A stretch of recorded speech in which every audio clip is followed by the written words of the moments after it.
అన్న వస్త్రం కోసం పోతే ఉన్న వస్త్రం పోతుంది అని చెప్పిండు కేసీఆర్ గారు. వీళ్ళు దబ్బన దౌర్భాగ్యులు మళ్ళీ గెలిస్తే రైతు బంధుకు రామ్ రామ్ అవుతుంది అని చెప్పిండు. చెప్తే ఏమన్నాడు ఆ రోజు రేవంత్ రెడ్డి? ఒకసారి ఆయన మాటలనే మీరు చూడండి. ఏమన్నాడు? మేమేమన్నా అవలగాలమా దివానగాళ్ళమా అని మాట్లాడిండు. ఒకసారి అది పెట్టండి. ఇప్పుడు తీసుకుంటే 10,000 వస్తుంది రైతు బంధు.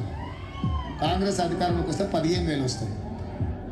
ఎకరానికి 15,000 రూపాయల సంవత్సరానికి ఇచ్చేటట్టు ఒక గ్యారంటీని కూడా మనం ప్రకటించాం.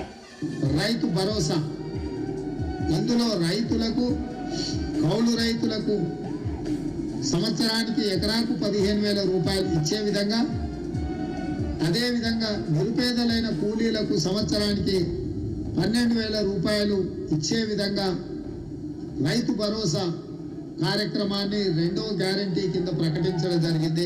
సో యజమానికి రావాల్సింది యజమానికి ఆయన ఖాతాలో పడుతుంది, కౌలు రైతుకు రావాల్సింది కౌలు రైతుకు వస్తుంది. భూమి లేని వాళ్ళు ఉపాధి హామీ కూలికి పోయేట వాళ్ళకు కూడా ఇందులో మేము మద్దతు పెట్టినాము. అంటే ఇప్పుడు అందరికి ఇస్తారు అంటే ఆల్మోస్ట్. అందుకే అంటే డబుల్ అవుతాయి. ఓవర్లాప్ కాదు. ఇందులో వస్తే ఇందులో రాదు, ఇందులో వస్తే ఇందులో రాదు. పంటలకే ఇస్తున్నావు కదా, 3వ పంటకి ఎందుకు ఇస్తలేవు? పంటకు 5,000 ఎకరానికి ఇచ్చినావు కదా, 2 పంటలకే ఇచ్చినావు కదా రైతు బంధు.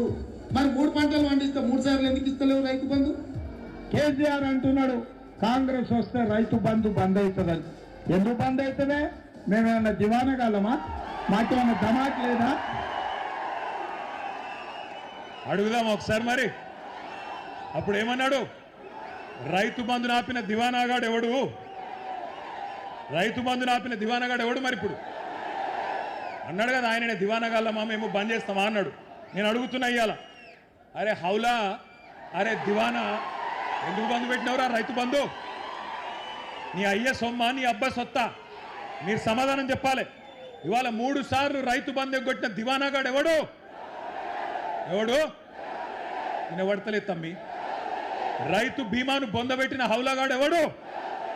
2 లక్షల రుణమాఫీ చేయని దివానాగాడు ఎవడు? 500 బోనస్ ఎగ్గొట్టిన ధోకెబాజ్గాడు ఎవడు? పంటలు కొనుగోలు చేయని బట్టెబాజ్గాడు ఎవడు? పక్కన కేసులు పెడతాడా? కేసులు కాకపోతే వాన అయ్యా ఏం పెట్టుకుంటాడో పెట్టుకోమని దేఖలేంగే.